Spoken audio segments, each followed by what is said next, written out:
नमस्कार, मी अनिल जाधव. तुम्ही बघताय आपला अग्रवन. इराण आणि इस्रायल तसंच अमेरिका या युद्धाचा भारतातून होणाऱ्या शेतीमाल निर्यातीला फटका. भारतातून निर्यात होणाऱ्या कांदा, डाळिंब, तांदूळ तसंच केळी, सुकामेवा आणि हळदीसह मसाल्याच्या निर्यातीवर मोठ्या प्रमाणात परिणाम होतोय. कंटेनर बंदरावर अडकून पडलेले आहेत. तसेच ज्या देशांना निर्यात शक्य आहे त्या देशांसाठीचा निर्यातीचा खर्च देखील वाढलेला आहे. याचा एकंदरीत परिणाम भारताच्या शेतीमाल निर्यातीवर होतोय आणि त्याचा काहीसा परिणाम आपल्या देशातल्या बाजारावर देखील आपल्याला दिसून येतोय. नेमका या युद्धाचा कसा कसा परिणाम होतोय हे आज आपण सविस्तरपणे समजून घेणार आहोत. आता आपल्या सगळ्यांना माहिती आहे की इराण आणि इस्रायल तसंच अमेरिका या देशांमध्ये युद्ध सुरू आहे. आता अमेरिकेचे सैनिक तळ इतर देशांमध्ये होती, त्यामुळे आखातामधल्या ज्या ज्या देशांमध्ये अमेरिकेचे सैनिक तळ आहे त्या देशांवर देखील इराणनं हल्ला केला होता. त्यामुळं या युद्धाची व्याप्ती वाढली आणि एकंदरीतच आखाती देशांमध्ये अस्थिर वातावरण निर्माण झालंय. आता दुबईसारख्या महत्त्वाच्या शहरावर देखील इराणनं हल्ला केल्याचं सांगितलं जात आहे. त्यामुळं दुबईमधलं जे जबेल अली बंदर आहे, पोर्ट आहे, हे पोर्ट जागतिक व्यापाराच्या दृष्टीनं खूप महत्त्वाचं आहे. ते पोर्ट शनिवारी सायंकाळी बंद करण्यात आलं. आता हे पोर्ट अचानक बंद करण्यात आल्यामुळं भारतातून जी शेतीमालाची निर्यात होत होती किंवा जी निर्यात करायची होती ती निर्यात अचानकपणे थांबवण्यात आली. आता मुंबईच्या बंदरावरून दुबईपर्यंत जाण्यासाठी म्हणजे मुंबईच्या बंदरापासून दुबईपर्यंत जहाज जाण्यासाठी 3 ते 4 दिवसांचा कालावधी लागतो.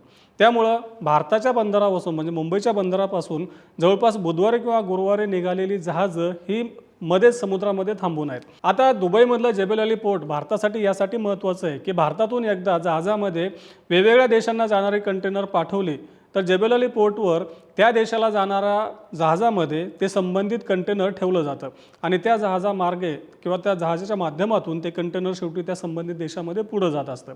परंतु आता एवढं महत्त्वाचं पोर्ट बंद असल्यामुळं सुरुवातीला सांगितल्याप्रमाणे की बुधवार गुरुवारपासून जी जहाजं जे कंटेनर घेऊन निघालेली आहेत ती मध्ये समुद्रात थांबून आहे. आता एकतर ही जहाजं परत आणावी लागणार आहे कारण त्या जहाजांमधला माल खराब होऊ शकतो, त्यामुळे मोठं नुकसान होऊ शकतं. आता ही जहाजं पुन्हा जर बंदरावर आणायची म्हटली आणि तो जर माल पुन्हा काढायचा म्हटला तर निर्यातदारांनी सांगितलं की त्यासाठी जवळपास 5 ते 7 लाख रुपयांचा खर्च लागणार आहे. आता अशी जवळपास 500 कंटेनर हे समुद्रामध्ये जहाजांमध्ये थांबून आहेत आणि ती परत आणावी लागणार आहे. त्यासोबतच निर्यातदारांनी सांगितलं की जवळपास 150 कंटेनर जे शेतीमाल घेऊन जाणार होती ती जहाजांमध्ये आपल्या बंदरांवर थांबून आहेत, म्हणजे ती देखील आता कंटेनरमधून बाहेर काढावे लागणार आहेत. त्यासोबतच बंदरांवर निर्यातीसाठी पाठवण्यासाठी आलेला जो शेतीमाल आहे तो जवळपास 200 ते 250 कंटेनर आहे. म्हणजेच आपल्या महाराष्ट्रातील बंदरासह इतर राज्यातील जी महत्त्वाची बंदरं आहेत की जिथून शेतीमालाची निर्यात केली जाते त्या बंदरांवर जवळपास 1000 कंटेनरमध्ये शेतीमाल पडून आहे. म्हणजे हा शेतीमाल निर्यातीच्या एकूण प्रोसेसमध्ये होता. पण आता जबेल अली पोर्टसह निर्यातच अडचणीत आल्यामुळं या कंटेनरमधला माल परत घ्यावा लागतो की काय अशी भीती आता निर्यातदारांनी व्यक्त केलेली आहे. आता जर हा माल परत घ्यायचा म्हटला तर निर्यातदारांना मोठा आर्थिक फटका बसणार आहे. निर्यात बंद झाल्यामुळं ज्या शेतीमालाची निर्यात सध्या सुरू होती त्या शेतीमालाच्या भावावरती तातडीनं परिणाम दिसून येतोय. त्यामध्ये आपला महत्त्वाचा कांदा आहे.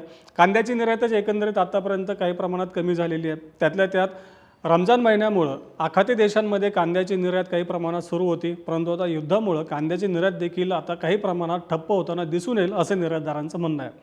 केळीला देखील आखाती देशांमधून चांगली मागणी होती, त्यामुळे खानदेशातून तसंच महाराष्ट्राच्या काही इतर केळी उत्पादक जिल्ह्यांमधून केळीची निर्यात चांगल्या प्रमाणात सुरू होती. पण आता आखाती देशांना होणारी केळीची निर्यात देखील थांबलेली आहे. याचा परिणाम आपल्याला केळीच्या एकंदरीत भावावरती दिसून येऊ शकतो. त्यासोबतच हळदीसह जे काही आपले मसाले पदार्थ किंवा मसाले उत्पादन आहेत त्याची देखील निर्यात होत होती. त्यामध्ये इलायची आहे, त्यानंतर जिऱ्यासह इतर काही मसाले पदार्थ आहेत त्या पदार्थांची निर्यात देखील आता मोठ्या प्रमाणात कमी होताना दिसून येते आहे आणि याचा परिणाम देशामध्ये पुरवठा वाढून भावावरती होऊ शकतो अशी भीती निर्यातदारांनी व्यक्त केलेली आहे. त्यासोबतच भाजीपाला आणि फळांचा देखील मोठ्या प्रमाणात निर्यात होत होती. कंटेनर जे जहाजांमध्ये सध्या लोड झालेले आहेत त्यामध्ये मोठ्या प्रमाणात द्राक्ष, त्यानंतर डाळिंब, त्यानंतर केळी, त्यासोबत कलिंगड, खरबूज अशी फळं असल्याचं निर्यातदारांचं म्हणणं आहे. आता ही जर निर्यात थांबली तर त्याचा आपल्या स्थानिक बाजारावर देखील परिणाम होऊ शकतो अशी भीती निर्यातदारांनी व्यक्त केलेली आहे. आता बासमती तांदळाचा सगळ्यात मोठा ग्राहक हे आखाती देश आहे. त्यातल्या त्यात इराण आहे, UAE आहे आणि सौदी अरेबिया आहे. या देशांना मोठ्या प्रमाणात निर्यात केली जाते. भारत जेवढी निर्यात करतो त्यापैकी जवळपास 50% निर्यात ह्या 3-4 देशांना केली जाते. परंतु आता निर्यातीचं मार्केट ठप्प झालेलं आहे. इराणला मोठ्या प्रमाणात निर्यात केली जाते. एकूण निर्यातीपैकी इराणला जवळपास 10 ते 20% बासमती तांदळाची निर्यात केली जाते असे निर्यातदारांनी सांगितलं आहे. परंतु आता बासमती तांदळाची निर्यात सध्या तरी ठप्प झालेली आहे. इराणकडून जे काही कन्साइनमेंट मागवण्यात आल्या होत्या त्या सध्या होल्डवर ठेवण्यात आलेल्या आहे. केवळ इराणच नाही तर इतर जे युद्धजन्य देश आहेत त्या देशांनी देखील आता आयात तात्पुरती थांबवलेली आहे आणि त्याचा फटका एकूणच आपल्या देशातून होणाऱ्या निर्यातीवर आपल्याला दिसून येतोय. आता भारतातून सुरुवातीस सांगितल्याप्रमाणे मसाल्याची देखील मोठ्या प्रमाणात आखाती देशांना निर्यात होते. त्यामुळे हळद हा एक आपलं महत्त्वाचं पीक आहेच. त्यासोबत इलायचीची देखील मोठ्या प्रमाणात निर्यात होते. परंतु आता निर्यात ठप्प झाल्यामुळं या दोन्ही पिकांच्या बाजारभावावरती काही प्रमाणात परिणाम होण्याची भीती व्यक्त केली जाते. देशातल्या बाजारामध्ये आता नवीन हळदीची आवक हळूहळू वाढणार आहे. त्यामुळे निर्यात सुरू होणं खूप गरजेचं आहे. आता हे सुरुवातीचं चित्र आहे. म्हणजे पुढच्या काही दिवसांमध्ये जर युद्ध थांबलं आणि निर्यात जर सुरळीत झाली तर त्याचा फारसा परिणाम दिसणार नाही. पण जर युद्ध जास्त काळ चाललं तर मात्र त्याचा परिणाम आपल्याला दिसून येऊ शकतो. आता आपण जर एकंदरीत निर्यातीचा विचार केला तर आपल्या देशातून अंडी आणि अंड्यापासून जे बनवलेले काही पदार्थ आहेत त्यांचे मोठ्या प्रमाणात निर्यात UAE आणि इतर काही देशांना केली जाते. परंतु आता ही निर्यात देखील थांबलेली आहे. म्हणजे इराण असेल, UAE असेल, सौदी अरेबिया असेल या देशांमध्ये होणारी निर्यात थांबलेली आहे. त्यामुळं इराण आणि इतर काही देशांमधून या देशांमध्ये पोल्ट्री आणि तसंच अंडी आणि अंडीजन्य पदार्थांची निर्यात होऊ शकते असं पोल्ट्री निर्यातदारांनी सांगितलं आहे. त्यासोबतच साखर निर्यातीवर देखील परिणाम होण्याची भीती निर्यातदार व्यक्त करतायत. आखाती देशांना भारतातून साखर निर्यात होते. केंद्र सरकारनं यंदा 20 लाख टन एवढी साखर निर्यातीचा कोटा दिलेला आहे. परंतु आता आखाती देशांमध्ये युद्धजन्य परिस्थिती आहे. तिथे निर्यात सध्या अडचणीची होते.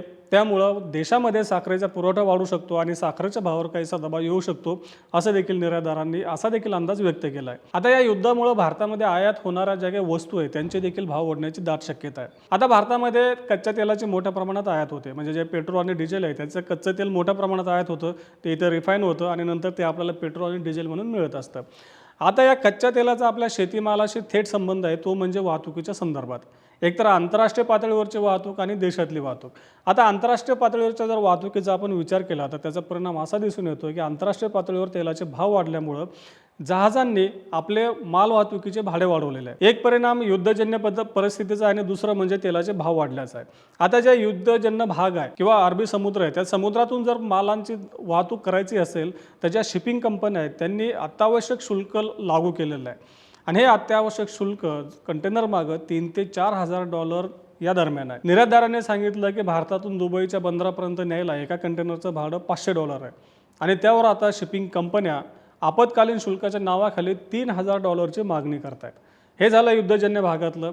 परंतु जगातल्या इतर भागातून जरी आपल्याला आयात करायचे म्हटलं तर तेलाचे भाव वाढल्यामुळं शिपिंग कंपन्यांनी माल वाहतुकीचे भाडे वाढवलेलं आहे आणि त्यामुळं देशामध्ये आयात होणारा माल महाग होणार आहे. मग यामध्ये प्रामुख्यानं काय तर आपलं खाद्यतेल आहे.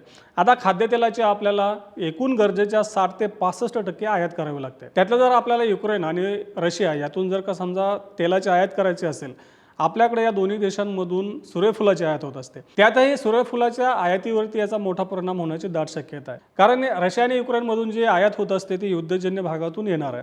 त्यामुळं त्याचं भाडे वाढलेलं आहे आणि सूर्यफुलाचे तेल किंवा आयातीचा खर्च जास्त आहे. त्यामुळे आपल्याला भाव देखील वाढलेले दिसू शकतात. आता इतर देशांमधून जरी आपल्याला आयात करायचे म्हटलं की जसं आपण सोयाबीन तेल हे अमेरिका, अर्जेंटिना आणि ब्राझीलमधून आयात करतो तसंच पाम तेल इंडोनेशिया आणि मलेशियामधून आयात करतो. परंतु तेलाचे भाव वाढल्यामुळं वाहतुकीचं भाडं वाढलेलं आहे आणि याचा एकंदरीत परिणाम या देशातून होणाऱ्या आयातीवर देखील होण्याची दाट शक्यता आहे. त्यामुळं आपलं खाद्यतेलाचे भाव देशामध्ये वाढण्याची शक्यता आहे असं आयातदारांचं म्हणणं आहे. दुसरं म्हणजे कडधान्याची आयात. आता कडधान्याची आयात जर महाग झाली आणि त्याचे जर भाव वाढले तर आपल्या देशातल्या शेतकऱ्यांना त्याचा फायदा होईल असं आपल्याला वाटतं. परंतु जर समजा आयात देखील महाग झाली आणि देशातले जरी भाव वाढले तरी सरकार आपल्या सगळ्यांना माहिती आहे की महागाईच्या नावाखाली नेमकं काय करत असतं. शेवटी सरकार भाव पाडण्यासाठीच काहीतरी नियोजन करत असतं. त्यामुळं कडधान्य जे आयात होणार कडधान्य त्याचे जरी भाव वाढले तरी त्याचा आपल्या देशातील शेतकऱ्यांना नेमका किती फायदा होईल हे सरकारच्या धोरणावर शेवटी अवलंबून असणार आहे. परंतु आपण वर करणे असं म्हणू शकतो जर समजा इतर देशातून जे कडधान्याची आयात होणार आहे कारण मागच्या वर्षी आपण जवळपास 68 लाख टन एवढी कडधान्याची आयात केली होती. हे आयात जर महाग झाली त्याचे जर भाव जास्त झाले तर आपल्या देशामध्ये देखील कडधान्याचे भाव वाढण्याला मदत होऊ शकते. फक्त सरकारनं मध्ये त्यात काही करायला नको. आता दुसरीकडे जे काय आपला सुकामेवा किंवा फळांची आयात होते त्याचे देखील भाव वाढण्याची शक्यता आहे.